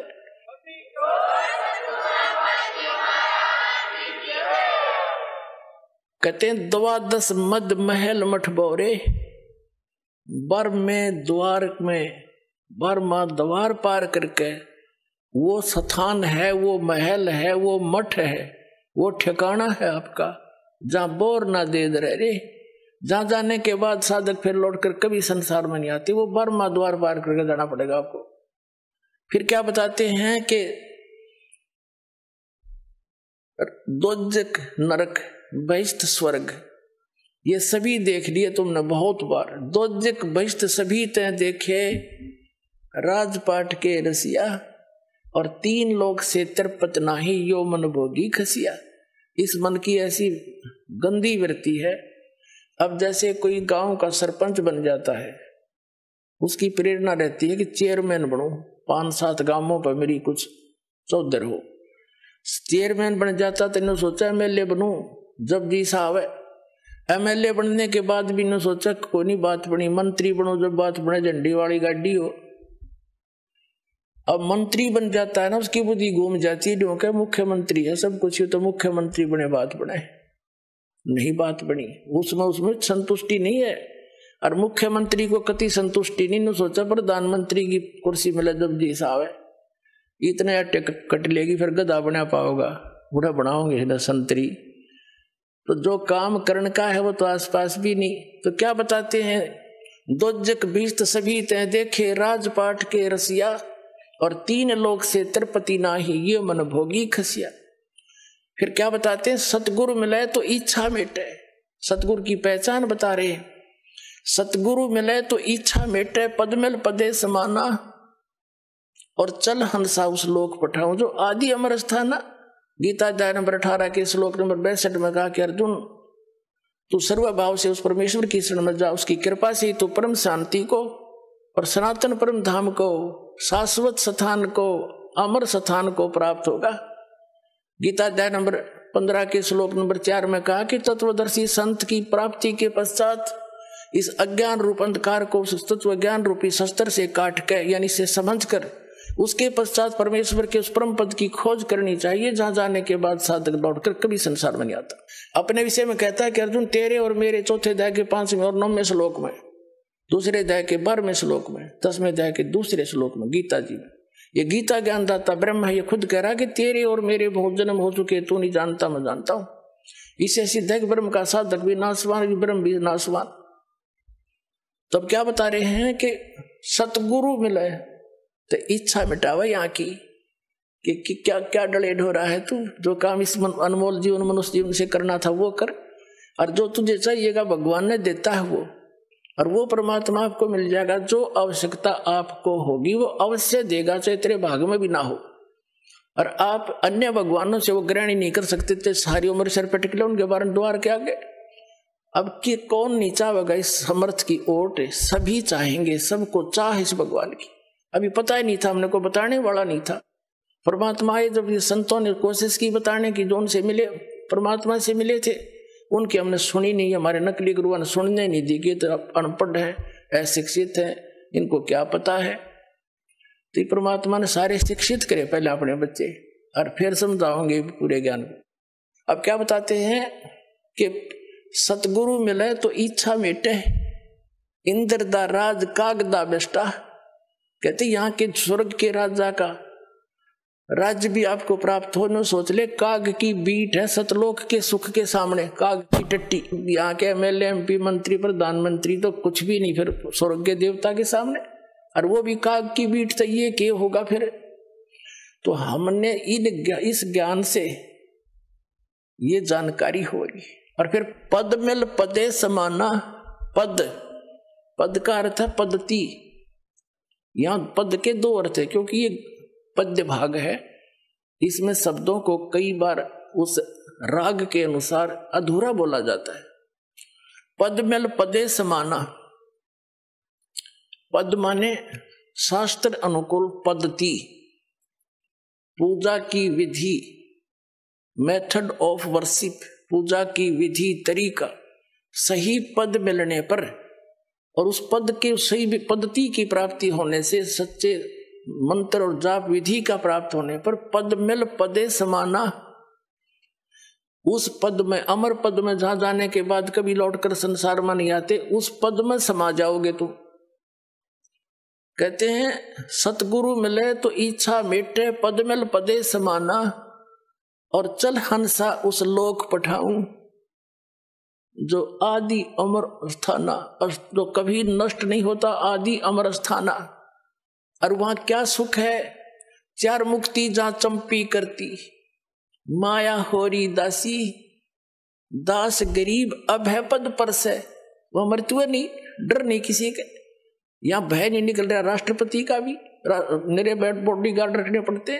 फिर कहते हैं 4 मुक्ति जहां चंपी करती, यहाँ की जो सुविधाएं, स्वर्ग महास्वर्ग और 2-4 प्रकार की मुक्तियां हम आज तक सुना करते थे, उसको प्राप्त प्राणी को स्वर्ग में बड़ा सुख होता है, लेकिन वो तो अस्थायी होता है, सीमित होता है। उसके बाद नरक में भी जाता है, गधा भी बनता है, वो तो खत्म हुई फिर।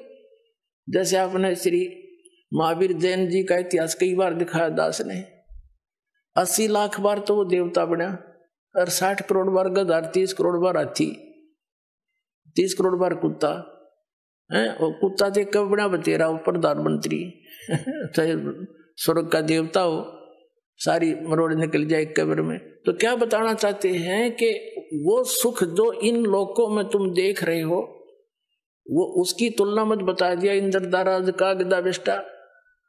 लेकिन वो सुख जो 4 मुक्ति तो मानते हो, ये तुम्हारे चरणों में सतलोक में ये सारी सुविधाएं जो स्वर्ग यहाँ के स्वर्ग में, लेकिन इनसे भी अच्छी वहां सदा रहेंगी, सारे सुख है वहां पर। ये नाचने गाने तुम वहां करियो ठाठते, अड़ बकवाद करो, अड़ नाचे डीजे ला के, दूल्हे की मृत्यु होगी एक्सीडेंट में, फिर टक्कर मारे बजा ले डीजे अड़े, खा के यहाँ के खुशी मनाओ गंदे लोक में। यहाँ तो अपना कान सा बोझ के भक्ति करके पीछा छुटा के फिर वह नाचियो गाइयो ठाठते खुशी मनाना, वह सदा दिवाली रहेगी। समर्थ का शरणाग हो रंग होरी हो, और कदे न हो एकाज राम रंग होरी हो। समर्थ की शरण में आओ, सदा खुश सुखी रहोगे। कहते 4 मुक्ति जहाँ चंपी करती, और माया होरी दासी, जिस माया के पीछे तुम भटक रहे हो रिश्वत चोरी बकवाद कर करके, कहते ये वहां आपके चरणों में पड़ी रहा करेगी। और दास गरीब अभय पद पर से वो मिले राम अविनाशी, अविनाशी राम कबीर परमात्मा मिलेगा आपको। और वो तरीका इस दास के पास है, वहां भेजने का पूरा पासपोर्ट बनवा लो। बोलो सतगुरुदेव।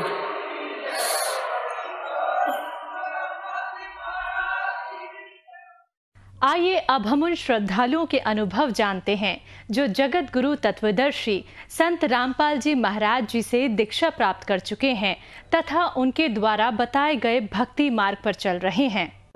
नमस्कार सर। सत साहब जी। सर क्या शुभ नाम है आप जी का? मेरा नाम राजीव दास है।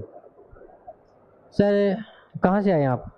मैं वैसे तो चंडीगढ़ से बिलोंग करता हूँ, लेकिन मैं लंदन से आया हूँ। मैं इंग्लैंड में रहते हुए मेरे को 10 साल हो गए।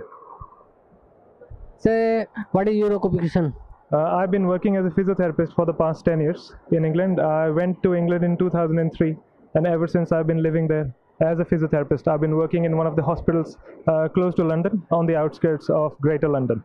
Sir, what did you come into the refuge of Sant Rampal Ji Maharaj?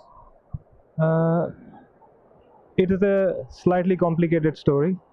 In 2003, I was about to get married to my wife, of course, and when I came into her contact, she told me about Sadguru Rampal Ji Maharaj, and during that time she talked to me about different things which I had never heard in the past. So things like who is Supreme God, where does he live, what does he look like, मतलब पूर्ण परमात्मा कैसा है, वो कैसा दिखता है, वो कहाँ है, क्या करता है, कहाँ रहता है, इसके बारे में मेरे को बिल्कुल भी ज्ञान नहीं था। तो ये सारी भक्ति करने से पहले मैं एक ब्राह्मण फैमिली को बिलोंग करता हूँ, तो मैं ये पारंपरिक अपनी भक्ति करता था। भक्ति तो हम क्या करते थे, चंडीगढ़ में रहते थे, पले बड़े वहीं पे थे, तो हमारी भक्ति वही नाम की भक्ति थी। मंदिर चले आते थे, मंगलवार को बुदाने का प्रसाद चढ़ा देते थे, फिर कभी कोई शिवरात्रि होती थी तो मंदिर जाके शिव जी की शिवलिंग पे पानी चढ़ा देते थे। अपनी माता जी को देखते थे आरती करते हुए शाम को, तो उनके साथ खड़े हो जाते थे, 2-3 लाइनें उनके साथ गा लेते थे। इस तरह की भक्ति किया करते थे। तो पारंपरिक मेरे को यही ज्ञान था कि ये परमात्मा है। फिर हमने कुछ पिक्चर्स देखी थी, जैसे उसमें दिखाते थे कि परमात्मा शिव जी हैं, शिव जी की तीसरी आंख है, वो खुल जाएगी तो सब कुछ नष्ट हो जाएगा। तो वो देख के हमें डर लगता था, तो हमने मन में शिव जी को ही जैसे अपना इष्ट मान लिया कि शिव जी पूर्ण परमात्मा है, इनकी तीसरी आंख जिस दिन खुल जाएगी उस दिन परले हो जाएगी, तो शिव जी को खुश रखना चाहिए। तो हमारे दिमाग में आया कि शिव जी ही सब कुछ है। तो एक तरह से मैं शिव भगवान को अपना इष्ट माना करता था। ओम नमः शिवाय का मंत्र वैसे ही कर लिया करता था स्वाभाविक, जैसे स्कूल जा रहा हूँ साइकिल चलाते हुए तो रास्ते में यही करता रहता था, और मंदिर जाया करता था, जन्माष्टमी पे चला जाया करता था मंदिर, तो यही भक्ति किया करता था मैं। इसके अलावा मेरे को भक्ति के बारे में कोई ज्ञान नहीं था। ना मैंने कभी वेदों का नाम सुना था, ना मैंने गीता का नाम सुना था। गीता का नाम भी मैंने पहली बार तब सुना जब टीवी पे वो सीरियल आया श्री कृष्ण जी के बारे में। उसमें दिखाया गया कि श्री कृष्ण जी ने गीता का ज्ञान दिया, तो मैंने पहली बार ज़िंदगी में गीता का नाम सुना था। हालांकि मैं ब्राह्मण फैमिली से बिलोंग करता हूँ, हमारे पिछले जो पूर्वज रहे हैं वो राज पंडित रहे हैं, वे ऐसा मेरे को बताया गया था, लेकिन मेरे को इस बारे में कोई ज्ञान नहीं था। तो आज तक जितने भी ज़िंदगी में मेरे कार्य हुए, जैसे मैं एग्ज़ाम में पास हो गया और मान लो मेरे को एडमिशन मिल गया, जो भी मैंने कोर्स किया, मैं फिर बाहर पढ़ाई करने भी गया, उसमें भी मेरे को अच्छी एडमिशन मिली, मेरे सारे कार्य सिद्ध होते गए। तो उस सब का श्रेय मैंने अपने परमात्मा शिव शंकर जी के ऊपर ही डाला कि शिव जी की जितनी भी मैं जो भी भक्ति करता हूँ उसकी वजह से मेरे को ये लाभ हुए सारे। और पारंपरिक यही पूजा करता रहा और सोचता रहा कि हाँ इसी से सब कुछ होता है। और उसके बाद जब मेरी शादी की बात चली 2003 में, तो 2003 में जो मेरी करंट वाइफ है उनके साथ कांटेक्ट में आने के बाद मेरे को पता लगा कुछ ऐसी बातों का जो मैंने आज तक कभी सुना नहीं था। और वो सुनने के बाद मेरे को ऐसा झटका लगा अंदर तक कि ये बात कोई मेरे से कह नहीं सकता। तो मेरे को बहुत दुख हुआ, मेरे को बहुत गुस्सा चढ़ा कि मेरे शिव जी भगवान को किसी ने ऐसे कैसे कह दिया कि ये पूर्ण परमात्मा नहीं है, इनसे ऊपर कोई और भी भगवान है, क्योंकि मैंने आज तक ऐसी कोई बात सुनी नहीं थी। तो मुझे बड़ा दुख हुआ और एक तरह से मेरे को लगा कि यार ये बात ठीक नहीं है। खैर धीरे धीरे क्या हुआ कि उन्होंने मेरे को बताया कि ऐसे ऐसे परमात्मा के बारे में ये ज्ञान किताबों में दिया गया है और हमारे सतगुरु रामपाल जी महाराज ने ये ज्ञान हमें बताया है। तो मेरी उत्सुकता अंदर से बढ़ी, तो मेरे को लगा कि ये मेरे को जानना चाहिए, ऐसी क्या बात है इसके अंदर। कोई पढ़े लिखे लोग, मैं भी पढ़ा लिखा हूँ, मेरी वाइफ जो है वो भी पढ़ी लिखी है, कोई ऐसी बात क्यों कह रहा है, क्यों कोई इतने दावे से कह रहा है कि पूर्ण परमात्मा कोई और है। और हमारे ग्रंथों में ऐसी चीज़ें लिखी है और वो वेदास और गीता के बारे में बोलें और पुराण के बारे में मेंशन करें, जिसका मैंने नाम मात्र भी नहीं सुना था। और जब मेरे को ये सब लगा कि ये सब देखना चाहिए, तो मुझे लगा कि मुझे जानना है इसके बारे में। तो मेरी उत्सुकता बढ़ती गई, मैं उनसे और पूछता गया कि मेरे को बताओ और क्या है। तो मेरे को उन्होंने सबसे पहले सृष्टि रचना का ज्ञान बताया। ये मेरी बात उनसे फ़ोन पे हुआ करती थी, मैं उस वक्त इंग्लैंड में ही था, और फ़ोन पे उन्होंने मेरे को जैसे सृष्टि रचना का ज्ञान बताया, एक दो चीज़ें और बताई। और मैंने जाके थोड़ा इंटरनेट के ऊपर खोला, गुरु जी की वेबसाइट को भी खोला थोड़ा सा, जो www.jagatgururampalji.org, और थोड़ा मैंने बाकी गीता की वेबसाइट को खोला। तो उसमें एक दो श्लोक ऐसे जैसे उन्होंने बताए थे मेरे को, तो उसमें कुछ श्लोक संकेत कर रहे थे कि पूर्ण परमात्मा कोई और है, और वो जो गीता का ज्ञान देने वाला परमात्मा है वो अर्जुन को कह रहा है, अर्जुन अगर तुझे पूर्ण मोक्ष चाहिए या पूर्ण शांति चाहिए तो उस परमात्मा की शरण में चला जा। और गीता ज्ञानदाता खुद ज्ञान दे रहा है, और वो अपने स्तर पे भी ज्ञान दे के बोलता है कि अगर तेरे को ये चाहिए, मेरी भक्ति करेगा तो मैं तेरे को यहाँ के सारे सुख दूंगा, लेकिन अगर तेरे को पूर्ण परमात्मा चाहिए और तेरे को मुक्ति चाहिए तो तू उस परमात्मा की शरण में चला जा, उस परमेश्वर की शरण में जा। तो ये जानकर मेरे को बड़ी हैरानी हुई। फिर मेरी उनसे और बात होती रही। खैर मैं बाहर रह रहा था तो हमारा रहने का स्टाइल डिफरेंट था, थोड़ी जैसे खाना पीना, थोड़ा घूमना, इन्जॉयमेंट, यही हमारा एम होता है लाइफ में बेसिकली। और तो वो करते करते वो बात थोड़ी ढीली पड़ गई। 2004 फरवरी में मेरी शादी हुई, उसके लिए मैं इंडिया आया। शादी के बाद क्या हुआ कि शादी से अगले दिन ही मेरे को जो मेरी वाइफ है वो लेके आए हुए थे, ये परिभाषा प्रभु की सत्संग है परमात्मा के किए हुए। सतगुरु रामपाल जी महाराज ने परिभाषा प्रभु की नाम के सत्संग कर रखे हैं, 100 सीडीज़ लगभग बना रखे हैं। तो उसकी पहली 3 सीडीज़ हमने डीवीडी प्लेयर पे चला के देखी। मेरे को अंदर से उत्सुकता बहुत थी कि ऐसा क्या ज्ञान है जो मेरे को ये बताना चाह रहे हैं और मेरे समझ में नहीं आ रहा। तो मैंने फिर वो सीडीज़ देखी, पहली सीडी देखी, दूसरी देखी, तीसरी देखी। तीसरी सीडी देखने के बाद ऐसा लगा कि परमात्मा ने इतने प्रमाण दिए हैं, वेदास खोल खोल के दिखाए, भगवत गीता खोल के दिखाई, कुरान खोल के दिखाई, बाइबल खोल के दिखाई, सारे पुराण दिखाए, और उसमें से एक ही बात सिद्ध की कि पूर्ण परमात्मा कौन है, पूर्ण परमात्मा को कैसे पाया जा सकता है, वो कहाँ रहता है और उसका क्या नाम है। ये जानकर मुझे इतना हर्ष हुआ कि मैंने अपने माता पिता को सबको बताया, और उन्होंने भी मेरे साथ बैठ के ये ज्ञान सुना। और इस चीज़ में उन्होंने हामी भरी कि हाँ ऐसा गीता में लिखा गया है कि किसी और परमात्मा के बारे में गीता ज्ञानदाता ज्ञान देना चाह रहा है, और उन्होंने इसमें सहमति व्यक्त की कि हाँ ऐसा है, कुछ ये बात है। तो फिर धीरे धीरे करते हम उनसे और बात करते रहे, बात करते करते थोड़ा ज्ञान अंदर समाने लगा, बहुत अच्छा लगने लगा। तो फिर हमने फ़ोन किया आश्रम में फ़ोन किया तो पता लगा गुरुदेव जी सतगुरु रामपाल जी महाराज नरवाना में सत्संग करने के लिए गए हुए थे। ये फरवरी की बात है, फरवरी 2004, 17 फरवरी को मेरा विवाह हुआ था, और 26 फरवरी 2004 को मैंने नरवाना में जाके सर छोटूराम पार्क में सतगुरु रामपाल जी महाराज वहाँ सत्संग कर रहे थे, तो वहाँ पे जाके परमात्मा के चरणों में बैठकर मैंने परमात्मा से नाम दीक्षा प्राप्त की थी। और उस दिन को मैं अपना सबसे अच्छा शुभ दिन मानता हूँ कि मेरे को परमात्मा की शरण मिली, जिसके कारण मेरा जीवन ही बदल गया और मेरे जीवन को एक इतनी अच्छी दिशा मिली। तो ये इस तरह की कहानी है, मैं परमात्मा की शरण में इस तरह से आया। परम संत सतगुरु रामपाल जी महाराज से नाम उपदेश लेने के बाद आपको क्या लाभ मिला? सतगुरु रामपाल जी महाराज की बहुत दया हुई कि मैं उनकी शरण में आया। मैं अपने आप को अत्यंत सौभाग्यशाली मानता हूँ कि मेरे को परमात्मा की ये शरण मिली। परमात्मा के लाभ के बारे में आप पूछ रहे हैं। परमात्मा के लाभ, सबसे बड़ा लाभ तो मैं ये कहूँगा कि मेरे को ऐसा ज्ञान हुआ जिसके बारे में मैंने कभी उम्मीद नहीं की थी। मेरे को सबसे बड़ा ये ज्ञान हुआ कि परमात्मा कौन है, परमेश्वर कौन है। ये जानने के बाद फिर मेरे को दूसरा सबसे बड़ा लाभ, या सबसे बड़ा लाभ आप कह लीजिए, मेरे को परमात्मा मिले। मेरे को परमात्मा का ज्ञान हुआ कि सतगुरु रामपाल जी महाराज के रूप में पूर्ण परमात्मा आए बैठे हैं।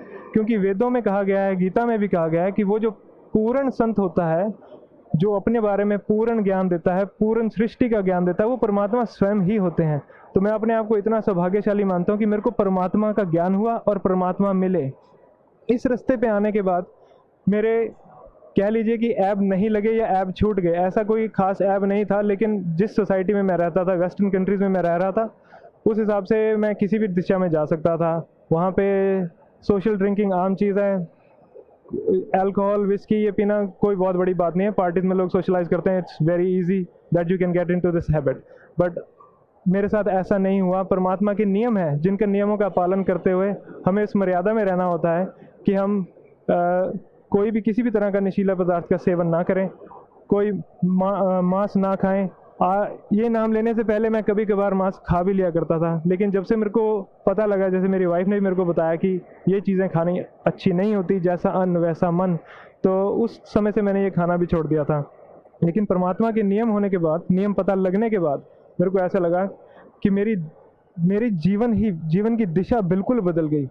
इससे पहले मैं सोचा करता था, मतलब यही एम लेके मैं बाहर गया था कि मैं अच्छे पैसे कमा लूँगा, जिस तरह का मेरा प्रोफेशन है उसमें मैं अच्छी तरह से नौकरी कर सकता हूँ, पैसे कमा सकता हूँ, कोई प्रॉब्लम नहीं है, और एक अच्छी लाइफ व्यतीत कर सकता हूँ। तो यही एम लेके मैं बाहर गया था। लेकिन परमात्मा का ज्ञान होने के बाद मेरे को पता लगा कि ये सारी मटेरियलिस्टिक चीज़ें जितनी भी हैं, जैसे कि घर, कोठी, पैसा, ये तो नाशवान चीज़ें, ये चीज़ें यहीं रह जाएंगी। और बाकी जो असली धन हमारा है, जो कि राम नाम का धन है, जो कि भक्ति है, वो मेरे को पूर्ण संत सतगुरु रामपाल जी महाराज जी से ही प्राप्त हुई। तो मैं अपने आप को बहुत सौभाग्यशाली मानता हूँ कि मेरे को वो पूर्ण ज्ञान मिला।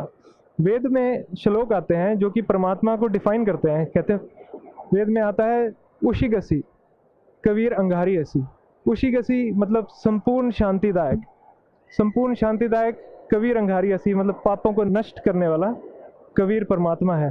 तो ये ज्ञान मेरे को वेदों से हुआ, और यही मेरे को लाभ परमात्मा की भक्ति प्राप्त करने के बाद हुआ। जब मैंने परमात्मा से भक्ति प्राप्त करके अपनी सच्ची भक्ति शुरू की, तो मुझे अपने जीवन में संपूर्ण शांति मिली, उसका अनुभव हुआ, और इस चीज़ का आभास हुआ कि हाँ, परमात्मा की सच्ची भक्ति करने से परमात्मा आपके जो बुरे से बुरे कष्ट हैं उनको दूर कर देते हैं, और जो हमारे पुराने इकट्ठे हुए पाप हैं उनको भी नष्ट कर देते हैं, जिसकी वजह से हमारा जीवन आगे सरल हो जाता है। तो इसके कारण मेरे को ऐसा लगता है कि मेरे को एक मेंटल सेटिस्फैक्शन, मेंटल पीस मिली।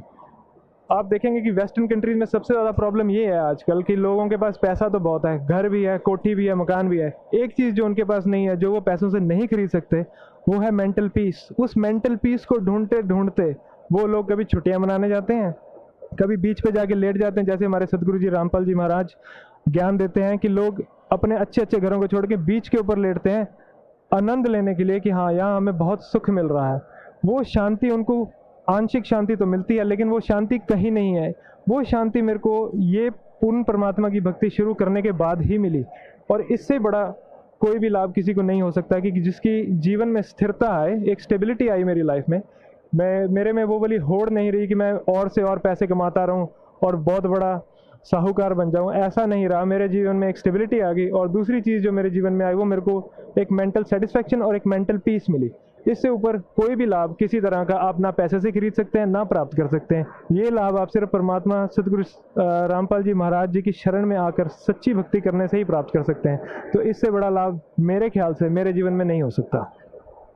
से परम संत सतगुरु रामपाल जी महाराज से नाम उपदेश लेने के बाद आप बता रहे हैं कि आपको परमात्मा कौन है, कैसे मिलता है, कहाँ रहता है, मनुष्य के जीवन का मुख्य कर्तव्य क्या है, किस लिए हम इंसान पैदा हुआ है, इस सब बातों का आपको ज्ञान हुआ। और आप सबसे बड़ी बात बता रहे हैं कि आप वेस्टर्न कल्चर में रहते हैं, आप इंग्लैंड में रहते हैं, और आप बता रहे हैं कि वहाँ सबसे बड़ी प्रॉब्लम यह है कि इंसान को मानसिक शांति नहीं मिलती, और वो मानसिक शांति आपको मिली।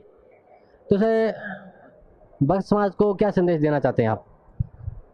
भक्त समाज को मैं यही संदेश देना चाहूँगा कि देखिए, जैसे मैं हूँ, मेरे को आज तक ये नहीं पता था कि वेद क्या होते हैं, गीता क्या होती है, और पूर्ण परमात्मा के बारे में जो भी मेरे को ज्ञान था, या कह लीजिए परमात्मा या जिन भगवानों को हम मानते हैं उनके बारे में मेरे को जो भी ज्ञान था, वो मेरे को अपने माता पिता, दोस्तों या फिर हमारे समाज से पता लगा, और उसी के ऊपर आरूढ़ होकर मैं अपनी भक्ति करता रहा, उसी में दृढ़ था। मैंने आज तक उसको क्वेश्चन नहीं किया क्या सही है क्या गलत है। वो इसलिए क्योंकि हमारे माता पिता ने जो हमें बताया वो हमने सत्य मान लिया। पढ़ने लिखने के बाद, जैसे मैं मेडिकल फील्ड से बिलोंग करता हूँ, तो we believe in evidence based. हम कोई भी चीज़, जैसे कोई दवाई भी देते हैं या कोई कुछ भी करते हैं मेडिकल में, कोई भी इंटरवेंशन करते हैं, तो we look for an evidence base behind it, कि इसके पीछे क्या एविडेंस है, इज इट एफिकेशियस और नॉट, क्या ये चीज़ जो हम दे रहे हैं ये कारगर भी है, इसके पीछे कोई सबूत है। इसी तरह से मैं भक्त समाज को कहना चाहूँगा कि ये जो लोग भक्त समाज जो सारे हैं, उनसे मेरी ये प्रार्थना है कि जो भी भक्ति वो करते आ रहे हैं उसको वो एक बार क्वेश्चन करके देखें कि अगर हम किसी को परमात्मा या देवी माँ को परमात्मा मान रहे हैं तो किस बेस पे मान रहे हैं। देवी माँ का एक पुराण आता है जिसको देवी भागवत महापुराण कहते हैं, ऐसे ही शिव शंकर जी का एक पुराण है जैसे शिव पुराण है, और इनसे ऊपर हमारे गीता और वेद है। उसके अंदर क्या लिखा है, क्या वो मैच करता है हमारी बाकी नॉलेज से जो हमें बताई गई है। मेरी भक्त समाज से ये प्रार्थना है कि वो कम से कम अपने ग्रंथ खोल के देखें कि हमारे ग्रंथों में क्या लिखा है, शिव जी क्या कहना चाह रहे हैं। शिव पुराण में कई जगहों पे आपको ऐसा लिखा मिलेगा कि शिव जी, विष्णु जी और ब्रह्मा जी अपने आप को जन्म और मृत्यु में कह रहे हैं। ये मैं नहीं कह रहा, ये हमारे ग्रंथों में लिखा हुआ है। वो कहते हैं कि हमारा तो आविर्भाव और तिरोभाव हुआ करता है, और वो अपनी माता जो कि दुर्गा माँ है उसको एड्रेस करते हुए कह रहे हैं कि माता तुम ही नित्य हो, जगत जननी हो, संपूर्ण तुम ही जगत जननी हो। तो वो चीज़ें मनगढ़ंत तो है नहीं, हमारे ग्रंथों में लिखी हुई हैं, तो उनको खोल के देखिए।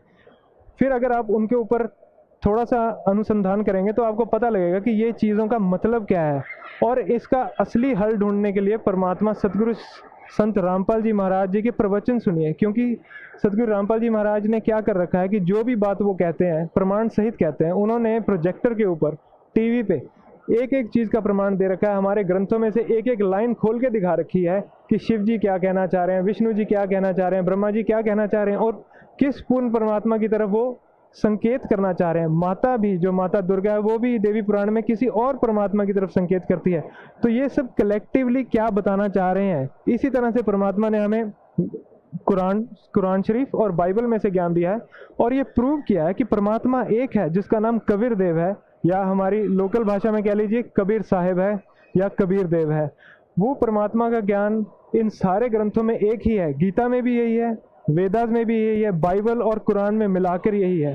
तो इतने सारे एविडेंस देखकर मेरे को ये संतुष्टि हुई कि actually yes, this is the right way of worship, this is the right path which is the one we should follow, and this is what I want to say to the devotee society. यही मैं भक्त समाज से कहना चाहूँगा कि वो कम से कम परमात्मा के सत्संग को सुने और देखें, और अगर उस पर यकीन नहीं होता तो वो उनकी किताबें खोल के देख लें, किताबों से मैच कर लें और जानें कि परमात्मा क्या कहना चाह रहे हैं। कबीर साहब का एक श्लोक है, वो कहते हैं कि ये मानव जन्म दुर्लभ है, ये मिले ना बारंबार, जैसे तरवर से पट्टा टूट गिरे बहुर न लगता डार। तो जो मानव शरीर हमें प्राप्त हुआ है ये भक्ति करने के लिए प्राप्त हुआ, और एक बार ये मानव शरीर खत्म हो गया तो ये एक पत्ते की तरह है जो पेड़ से टूट के फिर सूख जाता है और मर जाता है। इसी तरह हम मरने के बाद किसी भी योनि में जा सकते हैं, कोई कुत्ता बन सकता है, गधा बन सकता है, 84 लाख योनि में भी जा सकते हैं। हमें मानव शरीर इसलिए प्राप्त हुआ है कि हम परमात्मा की पूर्ण भक्ति कर सकें, और जो हमारे जीवन का मेन उद्देश्य है मोक्ष, वो प्राप्त कर सके। भौतिक सुख तो इस भक्ति से हमें स्वाभाविक ही हो जाते हैं, वो तो एज अ बाई प्रोडक्ट मिलता है हमें इस भक्ति का। लेकिन जो हमारी भक्ति का मेन एम है वो है मोक्ष प्राप्त करना। वही मोक्ष जो गीता में भगवान श्री कृष्ण या गीता ज्ञानदाता अर्जुन को कहता है कि उस मोक्ष को प्राप्त करने के लिए तो उस परमेश्वर की शरण में जा, जो से तेरे को वो मोक्ष प्राप्त होगा। और उसी के लिए वो कहते हैं कि उन तत्वदर्शी संतों से जाके उनको दंडवत प्रणाम करो, उनसे वो ज्ञान सुन जो तुझे पूर्ण परमात्मा का ज्ञान करेंगे, और फिर उनकी शरण में जाने से तेरे को मोक्ष प्राप्त होगा।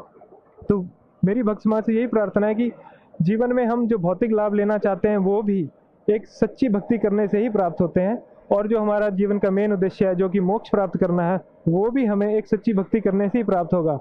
ये सच्ची भक्ति आज तक मैंने कहीं जीवन में नहीं देखी थी। आज तक किसी ने भी हमें ये वेद, पुराण, गीता, कुरान शरीफ, बाइबल खोल कर नहीं दिखाई थी। और ये सिर्फ सतगुरु रामपाल जी महाराज जी ने ये पूरे सारे जितने भी हमारे ग्रंथ और शास्त्र हैं, इन सबका समरी और एनालिसिस करके हमारे सामने रख दिया है, जिससे एक ही बात प्रूव होती है कि परमात्मा कबीर साहिब हैं या कबीर देव हैं, और वो सत्य लोग या शाश्वत स्थान में रहते हैं। और उनकी भक्ति करने के लिए एक पूर्ण संत चाहिए, और पूर्ण संत वो होगा जो आपको सृष्टि रचना का पूरा ज्ञान देगा और पूर्ण परमात्मा के बारे में पूरा ज्ञान देगा। और उससे भक्ति करने के बाद आप ये मोक्ष प्राप्त कर सकते हैं, और आप पूर्ण परमात्मा के उस लोक में जा सकते हैं जहाँ से हम बिछड़कर पहले आए थे। तो मेरी भक्त समाज से यही प्रार्थना है कि आप सतगुरु रामपाल जी महाराज जी का लिटरेचर पढ़िए, जो कि एक ज्ञान गंगा नाम की एक पुस्तक है, जिसमें विस्तृत बयान दिया गया है, लेकिन समरी में दिया गया। आप उसको पढ़ सकते हैं, और आप चाहें तो उसको अपने ग्रंथों से मिला सकते हैं। दूसरी एक वेबसाइट है www.jagatgururampalji.org। आप उस पर जाके ये सारे जितने भी एविडेंसेस हमारे गुरुदेव जी ने बता रखे हैं वो उस पर आप सारे चेक कर सकते हैं। गुरुदेव जी ने बहुत सारे वीडियोस बना रखे हैं, वो भी आप चेक कर सकते हैं। इसका एकमात्र रास्ता यही है कि आप अपने ग्रंथों का अनुसंधान कीजिए और परमात्मा सतगुरु संत रामपाल जी महाराज जी के प्रवचन सुनिए और पूर्ण ज्ञान प्राप्त कीजिए। इसी से आपको पूर्ण लाभ होगा और इसी से मोक्ष प्राप्त होगा। Thank you sir, thank you so much.